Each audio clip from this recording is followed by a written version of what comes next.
सुप्रभात बच्चों।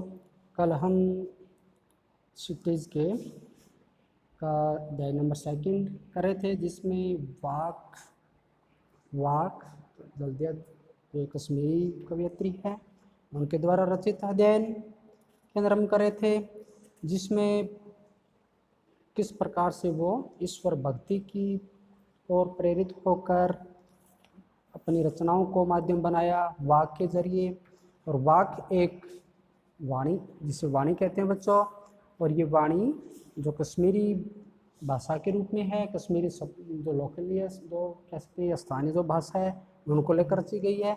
तो उसके आधार पर उन्होंने अपनी रचनाओं को आधार बनाया, यानी अपने लोकल के स्थानीय के लिए, इसलिए वो वहाँ के जो स्थानीय लोग हैं उनके द्वारा चहती भी है, लोग उन्हें बड़ा उनकी रचनाओं को बड़ा पसंद करते हैं। तो इस तरह से हम उनका पढ़ रहे थे। कल हमने पढ़ा था जो पहले वाक के अंदर यानी किस प्रकार से वो मान लो एक कच्चे धागे के समान, यानी अपने प्राणों को, अपने जीवन के जो समय है उसको क्षण भंगुर माना है कि ये शरीर पता नहीं कब नष्ट हो जाएगा, कितने प्राण आने हैं। ये प्राण रूपी जो उन्होंने कच्ची रस्सी को माना था, और जो शरीर रूपी जो नाव है उसको वो खींचती जा रही है और ईश्वर उसकी सुन नहीं रहे हैं। ईश्वर भक्ति में वो लीन है, लेकिन भगवान उसके सुन नहीं रहे हैं, उसको इस संसार रूपी जो भावसागर से पार नहीं करें। इसके बारे में हमने पढ़ा था बच्चों, समझ में भी आया होगा। आज हम श्लोक नंबर यानी जो वाक है, वाक नंबर 2 से शुरू करते हैं बच्चों। वाक के बारे में भी समझा था कि जो एक 4 पंक्तियों के अंदर रचा जाता है, ये एक वाणी, वहाँ की वाणी है जो कश्मीरी भाषा के रूप में यानी जो बोली जाती है। तो उसके तहत हम पढ़ रहे थे, और उसी वाणी के यदि उन्होंने रचना की थी, और उसी रचना को द्वारा मालूम अनुवाद किया हुआ रूप है जिसको हम पढ़ रहे हैं बच्चों। तो यहाँ नंबर 2 के अंदर हम देखते हैं। तो बच्चों ये आपका अध्याय नंबर 10 यानी 10 नंबर है काव्यखंड के अंदर, जिसको पढ़ रहे हैं बच्चों।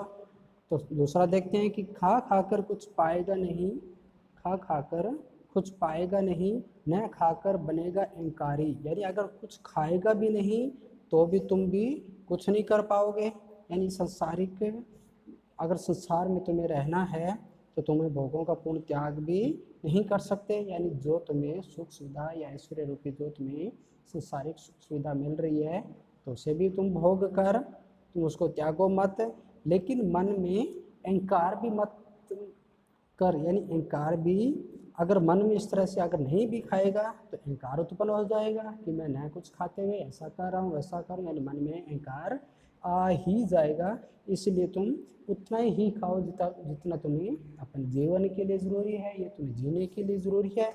इस तरह से तुम इस संसारिक जो भोग है इनमें इतना भी ज़्यादा या इतने ऐश्वर्य में भी नहीं खो जाना कि तुम ईश्वर को भूल जाओ।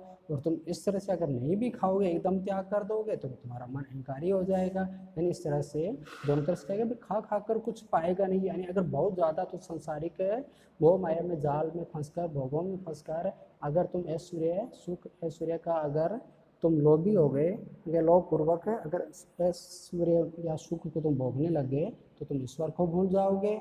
और अगर तुम बिल्कुल ही त्याग दोगे तो तुम्हारा मन है वो अहंकारी हो जाएगा। तो इस प्रकार से कवयित्री उसे कह रही है कि सम खा, यानी समान रूप से खाओ तुम, यानी जितना तुम्हें ज़रूरत है उतना खाओ, संतुलन रखते हुए खाओ, जिससे तभी होगा समभावी, तभी तुम्हारे अंदर मन के अंदर समभाव पैदा होंगे। तुम्हारे जो इंद्रियां हैं, तुम्हारे जो ज्ञान के मार्ग हैं, वो ज्ञान के मार्ग तुम्हारे सभी के लिए समान रूप से होंगे। तुम सबको समान रूप से देखते हुए चलोगे, यानी समानता का प्रसार किए हुए आगे बढ़ोगे और तुम समानता का मार्ग अपनाओगे। तो इसी सम मनोदशा में तुम यानी खुलेगी सांकल बंद द्वार की। तो यहाँ पर कह रहे हैं कि इस तरह से अगर तुम समान भाव रखोगे, समानता का भाव रखकर जब तुम आगे बढ़ोगे तो तुम्हें सब तुम्हारे को समान नजर आएंगे। यानी तुम एक सज्जन पुरुष या एक महापुरुष के समान तुम तुलना करने मान लो तुलना हो जाएगी तुम्हारी,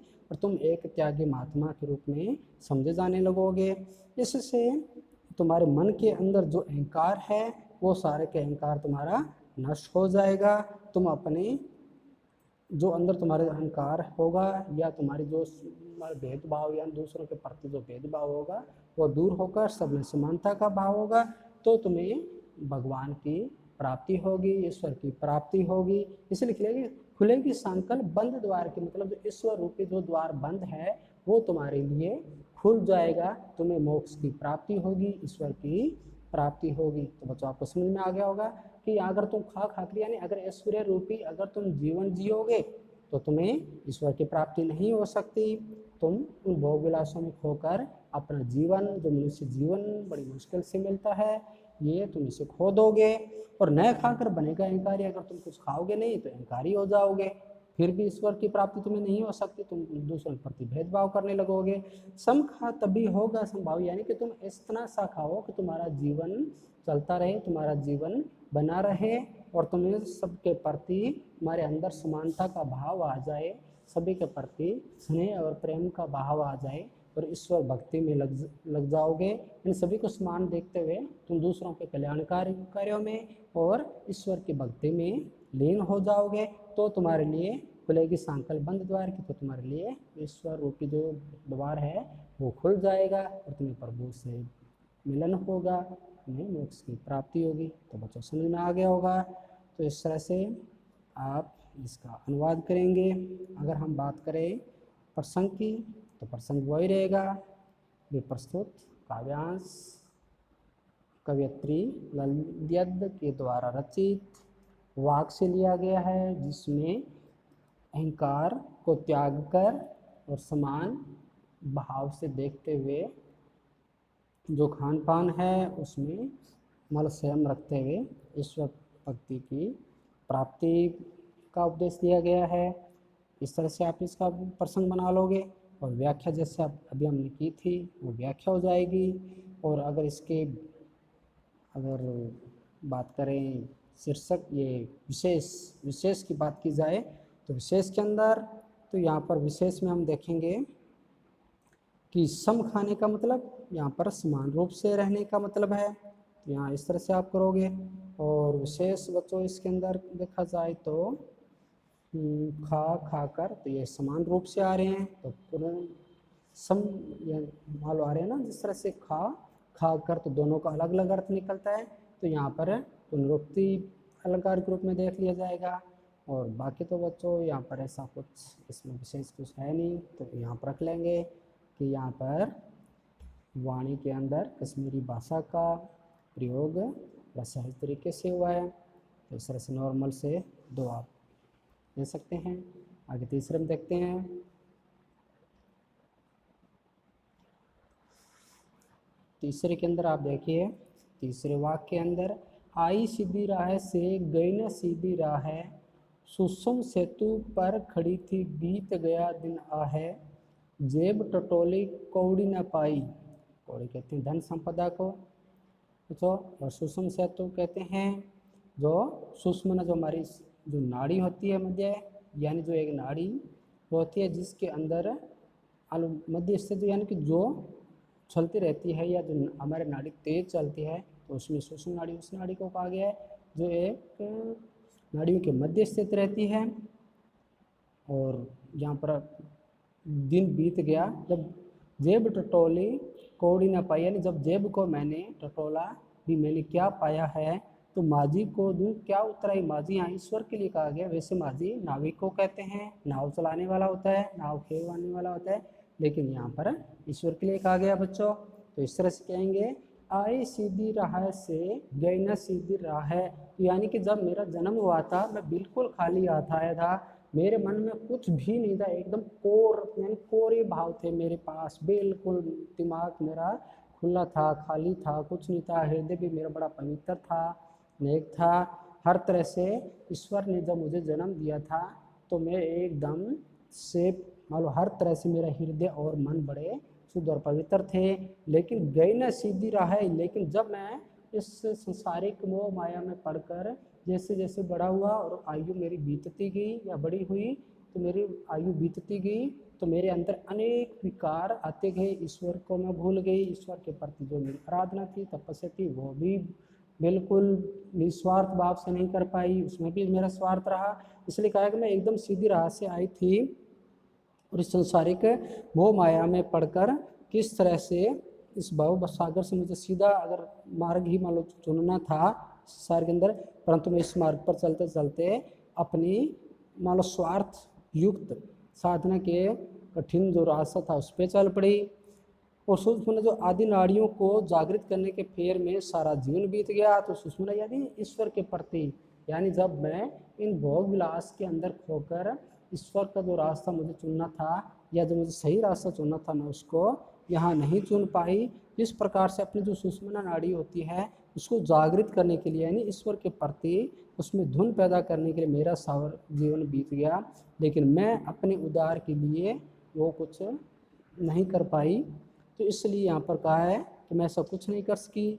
अब गुरु को या ईश्वर को, यानी जब गुरु ने जेब टटोली कौड़ी ने पाई, लेकिन जब गुरु ने यहाँ पर मुझे दक्षिणा के लिए बोला या ईश्वर को जब मैं अपनी भक्ति रूपी जो भक्ति मुझे करनी थी वो सब के लिए बात आई, तो माझी को दूँ क्या उत्तर आई, यानी कि जब स्वर्ग के द्वार के लिए या अगर मैं ईश्वर की प्राप्ति मुझे करनी है तो मेरे पास उतना कुछ नहीं है, यानी मेरी जो जेब, यानी जेब मतलब है ईश्वर भक्ति रूपी जो मेरे जो मस्तिष्क और हृदय को मैंने टटोला तो उसमें मुझे कुछ नहीं मिला, यानी ईश्वर भक्ति मैंने इतनी नहीं की कि मैं मुझे मोक्ष की प्राप्ति हो, ईश्वर की प्राप्ति हो। या मैंने गुरु के ने भी जब मुझे उपदेश दिए तो मेरे भी मन और मस्तिष्क में ऐसा कोई भाव नहीं था कि जिससे मैं अपने गुरु को गुरु दक्षिणा दे सकूँ, यानी इस योग्यता को मैंने अभी तक नहीं पाया था जैसी मैंने आशा की थी। तो इस तरह से बच्चों आप इसका अनुवाद के रूप में लिखेंगे। तो यहाँ पर सीधी सी बात है कि संसार में मुझे ईश्वर भक्ति के लिए मुझे ईश्वर ने जन्म दिया था, लेकिन मैं उस रास्ते नहीं गई और मैं रास्ता भटकते हुए इस संसारिक मोह माया में खो गई। सुषम सेतु पर खड़ी थी, यानी जिस प्रकार से जो हमारे शरीर के अंदर एक जो पूरे शरीर का जो हमारा पार्ट रुधिर पार्ट होता है उसमें सुषुम्ना जो नाड़ी होती है वो एक मुख्य पार्ट होती है, तो वो हमारे शरीर का संचालन करती है या संतुलन बनाए रखती है। उसी प्रकार से जो ईश्वर और मनुष्य के बीच का जो सेतु होता है, यानी ईश्वर से जोड़ने वाला मनुष्य को जो सेतु होता है, ये जो उसका हृदय होता है, उसका मन होता है, तो ये उसकी बात करिए कि मैं उस सेतु पर खड़ी रही लेकिन मैं उससे आगे नहीं बढ़ पाई, यानी मैंने ईश्वर की इतनी वो भक्ति या मेरा मन उतना ईश्वर के प्रति नहीं लगा था, इसलिए वह दिन तो बीत गया, यानी जैसे करते करते मेरी आयु बीत गई, अब मेरी मृत्यु निकट आती जा रही है और मेरे पास ऐसा कुछ नहीं है, यानी मैंने अपनी जेब टटोली कोड़ी न पाई, जेब को मैंने टटोला लेकिन उसमें मुझे ऐसा कुछ नहीं मिला जिससे कि मैं ईश्वर को जाकर दूँ, यानी मैंने ऐसा कुछ नहीं कमाया या ईश्वर भक्ति करते हुए मैंने ऐसा कुछ भी नहीं कमाया कि ईश्वर की प्राप्ति कर सकूँ या ईश्वर को पा सकूँ। अतः मैंने अपना जीवन व्यर्थ ही इस संसारिक मोह माया में खो दिया। तो इस तरह से यहाँ पर आप अनुवाद के रूप में लिखोगे बच्चों। और अगर बात की जाए प्रसंग की तो ये प्रस्तुत काव्यांश या कह सकते हैं प्रस्तुत वाक कवयत्री ललित के द्वारा रचित वाक से लिया गया है, जिसमें ईश्वर के प्रति मालूम साधना के लिए कहा गया है, जिसमें ईश्वर को पाना यानी सेतु के रूप में जो कार्य करना, जो हमारा जो भक्ति होती है वो सेतु का कार्य करता है, क्या उपदेश दिया गया है। तो इस तरह से आप इसका प्रसंग कर लोगे बच्चों। और विशेष की बात की जाए तो इसमें तो हठ योग यानी सारा जीवन व्यर्थ के हठ योग में बताना यहाँ पर व्यंजित किया गया है, और ईश्वर भक्ति के लिए मतलब तन मन से या कह सकते हैं हृदय से मतलब साधना करना ही श्रेष्ठ योग बताया है। तो इस तरह से आप इसका एक नॉर्मल तरीके से आप शीर्षक लिख लेंगे बच्चों। और अगर भाषा की बात की जाए तो यहाँ पर कश्मीरी भाषा का सुंदर मतलब प्रयोग किया गया है, तो इस तरह से आप यहाँ पर लिख लेंगे। फिर चले हम आगे 4 नंबर के अंदर, तो हमारा लास्ट वाक है, 3 हम पढ़ चुके हैं, आपको समझने में भी अच्छी तरह आ गया होगा बच्चों। 4 नंबर में देखते हैं थल थल में वसता है शिव ही। तो यहाँ पर थल थल यानी पूरी सृष्टि के लिए यहाँ बता दिया है कि किस प्रकार से सृष्टि के या पूरी जो पृथ्वी है, भूलोक है, इसके कण कण में भगवान शिव यानी परमेश्वर विराजमान है, कण कण में बसते हैं।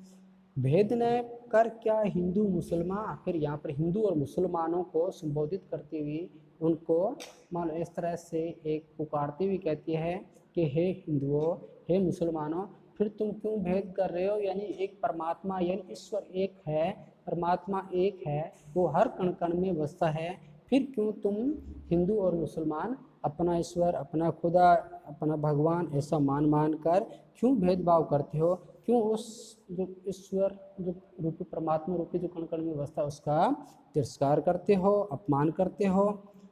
ज्ञानी है तो स्वयं को जान, यानी यहाँ पर जो कवयित्री है वो कहती हैं अगर तुम्हें ज्ञानी है, अगर ज्ञान है तुम्हें, अगर तुम्हें ईश्वर का वास्तविक अगर रूप देखना है तो तुम अपने अंदर को, अपने अंदर झांक कर देखो, तुम्हें अपने हृदय में झांक कर देखो, जहाँ तुम्हें ईश्वर का वास मिलेगा, ईश्वर की मालूम, यानी आप इस अंदर ही ईश्वर की दर्शन हो जाएंगे, जो ईश्वर एक है, सभी के अंदर एक जैसा है, सभी का मल स्वरूप एक जैसा है, तो फिर क्यों तुम धार्मिक भेदभाव करते हुए इस तरह आपस में झगड़ रहे हो। इस तरह से ईश्वर के सच्चे भक्त और ज्ञानी को मनुष्य में से बीच है ना एक दृष्टि बनाए रखते हुए के लिए बोला है, और वही है साहिब से पहचान, और वही है यानी स्वयं को जान, और वही है साहिब यानी स्वयं को पहचान। ये अपने तुम अपने अंदर अपने हृदय के अंदर झांक कर देखो,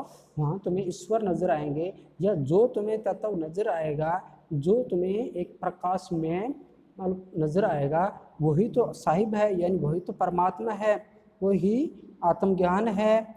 उसी से तुम अपना संसारिक मोह माया को त्याग कर ईश्वर भक्ति में लग जाओगे। इस तरह से अपने को जान लेता है, वही ईश्वर को भी जान लेता है। अतः परमात्मा आत्मा के रूप में सभी के भीतर विद्यमान है। अतः हमें इस संसार के अंदर ऐसे भौतिक साधन है उनको ईश्वर को या धर्म के अंदर बांटकर हमें उसका तिरस्कार नहीं करना चाहिए। हमें अगर ईश्वर पाना है तो अपने हृदय के अंदर ही विद्यमान है, उसी को पहचानना होगा। उसी को पहचानते हुए हमें इस संसारिक मोह माया से मुक्ति मिलेगी, ईश्वर की प्राप्ति होगी। तो बच्चों आपको ये समझ में आ गया होगा। तो इसलिए कहा है कि ईश्वर कण कण में बसता है। अतः हिंदू मुसलमान या हे हिंदू मुस्लिम, तुम इस तरह से ईश्वर को मत बांटो, धर्म के अंदर मत बांटो। अगर तुम्हें वास्तविक ज्ञान है या तुम्हें ईश्वर के दर्शन करने हैं, परमात्मा के दर्शन करने हैं, तो इस आत्मा के अंदर विद्यमान है, तुम उसको पहचानो और इस संसारिक मोह माया से मुक्ति पाओ। तो यहाँ पर इस तरह से इसका हो जाएगा बच्चों।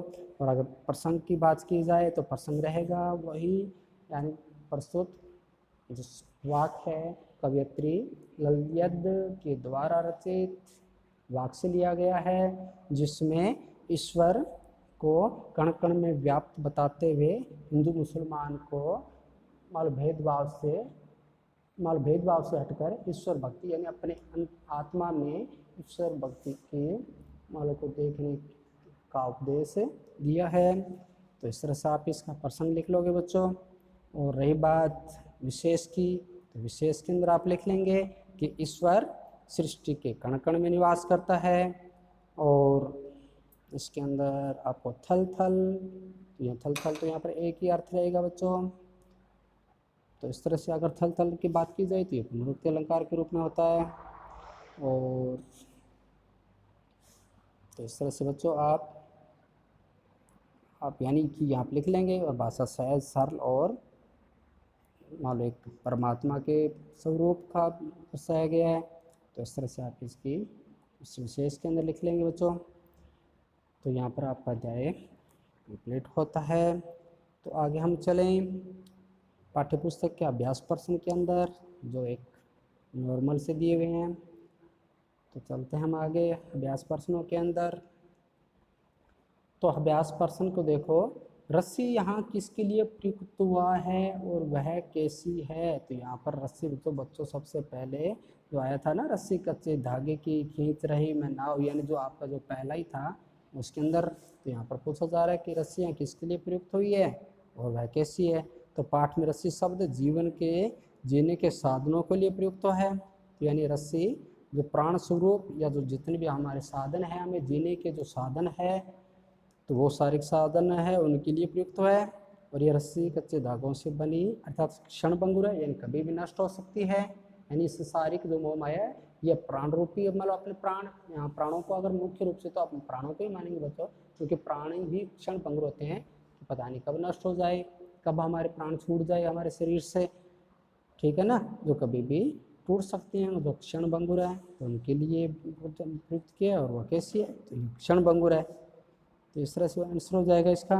यानी आप फर्स्ट क्वेश्चन करेंगे। सेकंड में चलिए, कवयित्री द्वारा मुक्ति के लिए किए जाने वाले प्रयास व्यर्थ क्यों हो रहे हैं। तो यहाँ पर बच्चों देखेंगे कि किस प्रकार से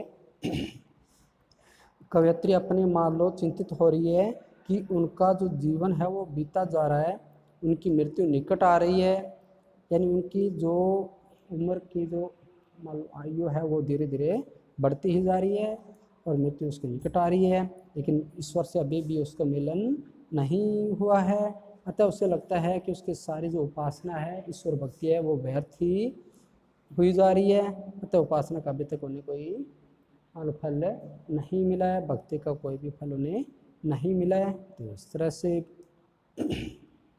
वो चिंतित है मुक्ति पाने के लिए। तो ये इस तरह से आंसर हो जाएगा बच्चों। और थर्ड क्वेश्चन, कवयित्री का घर जाने की चाह से क्या तात्पर्य है। तो कवयित्री का घर जाने की चाह से तात्पर्य से है ईश्वर की प्राप्ति, या कह सकते हैं ईश्वर से मिलन की जो उनकी जो चिंता है उससे संबंधित है, यानी व्याकुलता से संबंधित है, ईश्वर से मिलन की व्याकुलता, ऐसा भी हम यहाँ पे कह सकते हैं। तो आपका थर्ड नंबर क्वेश्चन हो जाएगा। फोर्थ नंबर क्वेश्चन, भाव स्पष्ट कीजिए। जेब टटोली कोड़ी न पाई और खैरंबर खा खाकर कुछ पाएगा नहीं, न खाकर बनेगा अहंकारी।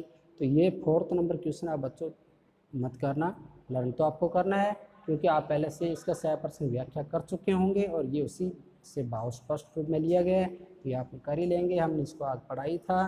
तो आप इसको अच्छी तरह से अध्ययन के रूप में रखकर आप इनको लर्न करेंगे। तो आप फोर्थ नंबर अपने नोटबुक में मत करना, क्योंकि पहले से आप भावार्थ में कर चुके हैं। अनुवाद यानी जो किया करेंगे आप, जो 100% व्याख्या करेंगे उसमें आप कर लेंगे। 5 नंबर क्वेश्चन में चलिए, बंद द्वार की सांकल खोलने के लिए ललित ने क्या उपाय सुझाया है। यानी कि वो कह रहे हैं कि क्या उपाय किया जाए कि बंद सांकल है वो खुल जाए। तो यहाँ पर कवयित्री कहती हैं कि जीवन भर जो हठ योग साधना करती रही या वो संसारिक मोह माया में फंसी रही और फंस कर वो ईश्वर भक्ति करती रही, तो लेकिन उससे कोई सफलता उन्हें नहीं मिल सकी। तो ऐसी योग्यता जो अभी तक, यानी उनके पास अभी तक ऐसी कोई योग्यता नहीं है कि वो ईश्वर को पा सके। जो भवसागर है, संसार रूपी जो भवसागर है, इसको पार कर सके। तो इस तरह से संकल्प खोलने के लिए क्या करना होगा, उसे योगी साधना हटकर एक कर्म योग साधना के रूप में आगे बढ़ते हुए ईश्वर की प्राप्ति या एक भक्ति, ईश्वर भक्ति रूपी जो रास्ता है उसको अपनाकर उस संसार को, मोह माया को पार कर सकती है। तो आपको समझ में आ गया होगा। आगे हम क्वेश्चन नंबर चलते हैं 6 के अंदर। ईश्वर प्राप्ति के लिए बहुत से साधक हठ योग जैसी कठिन साधना भी करते हैं, लेकिन उससे भी लक्ष्य प्राप्ति नहीं होती है। भाव पंक्तियों में व्यक्त हुआ है। तो यहाँ पर 6 नंबर के अंदर अगर बात की जाए बच्चों, तो देखिए आप कि ललित ने बताया है कि भोग और त्याग का अगर संतुलन बना के रखा जाए, यानी कि वो कितना उनको खाना है और कितना नहीं, यानी एकदम अगर त्याग कर देंगे या हम सब कुछ छोड़ देंगे तो अहंकारी हो जाएंगे, और अगर हम ज़्यादा भोग में लिप्त रहेंगे तो भी हमारा संतुलन सही नहीं बनेगा। अतः नए भोगों में अधिक डूबे रहेंगे, यानी जितना शरीर को हमें चाहिए उतना ही अगर ग्रहण करेंगे तो हम ईश्वर की मध्यम जो मार्ग को अपनाते हुए ईश्वर प्रभु यानी प्रभु का जो मिलन का रास्ता है वो हमें मिल जाएगा। तो बच्चों आपको 6 नंबर भी समझ में आ गया होगा और 5वां भी समझ में आ गया होगा, जिसमें संकल्प खोलने की बात है। तो यहाँ पर संकल्प जो ईश्वर के कह रहे हैं कि हमें जो भोगविलास का संतुलन है त्याग करेंगे, और अगर हम सही तरह से इसकी प्राप्ति करेंगे तो हमारा जो शरीर है इसको मध्यम मार्ग अपनाते हुए अगर हम चलेंगे तो जो ईश्वर का जो बंद द्वार है वो खुल जाएगा। और ईश्वर साधना, अगर कठिन साधना की बात की जाए तो हठ योग सबसे कठिन साधना भी करती है, लेकिन उससे भी कोई लक्ष्य की प्राप्ति नहीं होती है। और उसके लिए मान लो यहाँ पर मध्यम मार्ग में अपनाते हुए, यानी कि पाँचवा और छठा लगभग बच्चों एक जैसे हैं, तो आप इसको 5 नंबर को ही करेंगे, छठे नंबर को आप केवल लर्न कर लेंगे, यानी दोनों लगभग एक जैसे हैं। यानी उसी पहले को ही इसके अंदर लेकर रखा है ना भाई, आईने से भी रहा वाला जो उसका मान लो उसमें दिया हुआ था कि सुसुम सेतु पर खड़ी थी बीत गया दिन आया, है ना, जेब टटोली कोड़ी न पाई माझी को दूं क्या उतराई। तो ये उसी से संबंधित है कि मेरा सारा जीवन साधन था वो तो इस तरह से निकल गया और मैंने कुछ भी प्राप्त नहीं किया, यानी कि मैं अब उस अवस्था में आ गई, यानी जो सुषुम्ना क्षेत्र जिस नाड़ी शरीर का पूरा भार करता है, उसी प्रकार से मैं भी उस अवस्था में, यानी उस आयु की मेरी वो अवस्था आ गई है कि मैं ईश्वर भक्ति करूं। लेकिन अब ईश्वर भक्ति मेरे करने से क्या फ़ायदा कि मैंने जो समय जो था वो तो निकाल दिया, यानी अब मेरे देव है उसमें कुछ है नहीं, तो मैं ईश्वर भक्ति में क्या दूँ, ईश्वर से प्राप्ति नहीं हो सकती। तो छठा नंबर आप नहीं करेंगे बच्चों। 7 नंबर में ज्ञानी से कवयित्री का क्या अभिप्राय है। तो ज्ञानी से यहाँ अभिप्राय है कि जिसने स्वयं को पहचान लिया, जिसने अपनी आत्मा में ईश्वर के दर्शन कर लिए, परमात्मा को पा लिया, वही सच्चा ज्ञानी है, वही मान लो एक ज्ञानी व्यक्ति है। तो इस तरह से आप इसका आंसर बच्चों दे सकते हैं। तो आपको समझ में आ गया होगा बच्चों। आगे चलें रचना और अभिव्यक्ति के अंदर। तो रचना और अभिव्यक्ति में हमारे संतों भक्तों में आपस में बार बार बताया कि मनुष्य में परस्पर किसी भी प्रकार का भेदभाव नहीं होता, लेकिन आज भी हमारे समाज में ऐसा भेदभाव दिखाई देता है। तो आपकी दृष्टि में इस कारण देश और समाज को क्या हानि हो रही है। तो काफ़ी मोस्ट क्वेश्चन है बच्चों, यानी पूरी कवयित्री का और ये जो वाक है इनकी रचनाओं के पीछे यही उनका मकसद रहा है कि जो संत हैं भक्त हैं महापुरुष ने बार बार सिखाया कि उनसे किसी भी प्रकार का कोई भेदभाव नहीं होता, नहीं करना चाहिए, उन्हें भेदभाव नहीं करना चाहिए, हमें जाति धर्म के अंदर नहीं जाना चाहिए, उनमें नहीं खोना चाहिए। तो ऐसा क्यों कहते हैं, उससे हमारे समाज को क्या हानि होती है। और 6 नंबर की बात की जाए हमारे आपसी भेदभाव को मिटाने के लिए भी अपने सुझाव दीजिए। अगर हम अपने भेदभाव मिटाने पड़े तो उसके लिए हम क्या करेंगे। तो ये बच्चों आपको अपने शब्दों में ये आंसर लिखना है। रचना और अभिव्यक्ति ये आपके द्वारा रचित करना है और आपके द्वारा अभिव्यक्त करना है। तो आप इससे बड़े आसानी से आंसर भी दे सकते हो बच्चों। कि अगर हमारा देश में अगर भेदभाव होगा तो समाज को बड़ा नुकसान होगा। तो देश और समाज अगर इस तरह से आपस में जाति और धर्म के आधार पर अगर भेदभाव होगा तो देश और समाज को बड़ा नुकसान होगा, और जो समाज है वो कई भागों में बंट जाएगा। और इस तरह से हमारा समाज के बांटने से जो हमारे शत्रु हैं वो उसका फ़ायदा उठाएंगे, और वो इस तरह से सांप्रदायिक दंगे होने लगेंगे, जिससे देश की एकता और अखंडता है वो खतरे में पड़ जाएगी। तो इस तरह से बच्चों आप इन समाज का हानि होगी ना, समाज बंट जाएगा, हमारा समाज भी कई खंडों में बंट जाएगा। और 6 नंबर की बात की जाए आपसी भेदभाव को मिटाने के लिए सुझाव अगर देंगे तो हम कहेंगे भी सभी भेदभाव मिटाने के लिए राष्ट्रीय एकता पर बल देंगे, यानी देश को पहले सबसे पहले बांधेंगे। और जाति ऊंच नीच जो धर्म है उसके आधार पर मान जो लोग बांटना चाहते हैं या जो ऐसे राजनेता जो मान इस तरह से जाति धर्म में बांटकर देश के लिए जैसे आगे आना चाहते हैं तो हम उनका बहिष्कार करेंगे, हम उन्हें राजनीति में आने ही नहीं देंगे। और संप्रदाय लोगों को एक दूसरे के प्रति त्योहारों में शामिल होकर हम सांप्रदायिकता की भावना को ही मिटा देंगे और सभी धर्मों के महापुरुषों का आदर भाव करेंगे। तो इस तरह से हम समाज के अंदर एक एकता का संदेश मान लो का विस्तार कर सकते हैं, संदेश का मान लो प्रसार कर सकते हैं। तो बच्चों आपको समझ में आ गया होगा। तो बच्चों आगे कल आप अच्छी तरह से अपना कार्य वर्क कंप्लीट करते हुए पूर्ण करेंगे, और ज़्यादा से ज़्यादा अपनी नोटबुक भेजा करो। और बच्चों टेस्ट के लिए आगे रेडी रहना, हो सकता है आपका परसों यानी आज ट्यूसडे है, तो वेडनेसडे यानी थर्सडे को आपका टेस्ट हो सकता है, तो आप रेडी रहना। तो ये टेस्ट आपकी जो कृतिका बुक है, उस कृतिका बुक का जो पहला अध्याय है, उस पहले अध्याय को आप अच्छी तरह से लर्न कर लेंगे। कृतिका का जो पहला अध्याय है उसको अच्छी तरह से आप लर्न कर लेंगे बच्चों, तो समझ में आ गया होगा।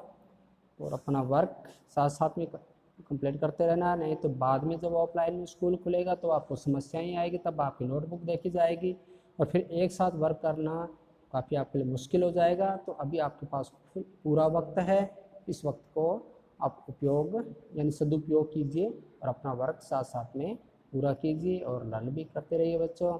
तो समझ गए होंगे आप। जय हिंद।